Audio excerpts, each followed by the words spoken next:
ડેડિયાપાડાના ધારાસભ્ય ચૈતર વસાવાને સરકારી તંત્ર દ્વારા કરાયેલી જેલની સજાના વિરોધમાં આદિવાસી સમાજમાં ભારે રોષ ફાટી નીકળ્યો છે, જેના પગલે ગુજરાતનું રાજકીય તાપમાન ગરમાયું છે। પાટણ જિલ્લા કલેક્ટર કચેરી ખાતે ચૈતર વસાવાના સમર્થનમાં ગુજરાત ઉપરાંત મધ્યપ્રદેશ અને રાજસ્થાનમાંથી 1 લાખથી વધુ આદિવાસીઓ અને અગ્રણીઓ એકત્રિત થયા હતા અને કલેક્ટરને આવેદનપત્ર આપી ન્યાયની માંગ કરી હતી।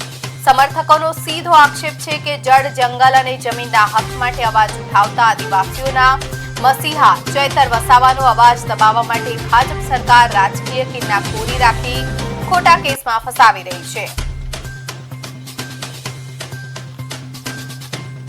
કોઈ ચૈતરભાઈના સમર્થનમાં સહીઓ કરી છે અને આ સહી ઝુંબેશ તમે જોઈ શકો છો કે ચૈતરભાઈને ન્યાય આપવામાં સમગ્ર ગુજરાતમાં અને સમગ્ર દેશમાં એક સહી ઝુંબેશ ચાલવાની છે। આ સહી ઝુંબેશ લાખોમાં જવાની છે, મુખ્યમંત્રીને પણ આપવાની છે અને સાથે સાથે અમે આ સહી ઝુંબેશને જે કંઈ પણ કોપીઓ આવશે એ રાષ્ટ્રપતિને પણ રજૂઆત કરવાના છે, જેથી કરી રાષ્ટ્રપતિ પણ આમાં કંઈક એમનું યોગદાન આપી શકે અને ચૈતરભાઈને જો ન્યાય નહીં મળે તો આખા ગુજરાત નહીં આખા ભારતના આદિવાસીઓ રોડ ઉપર આવશે, હક અધિકાર માટે લડશે, જેલ આંદોલન કરવાની તૈયારી હશે અને એન કોઈ પણ પ્રકારે અમારો ન્યાય લઈને જ જંપીશું।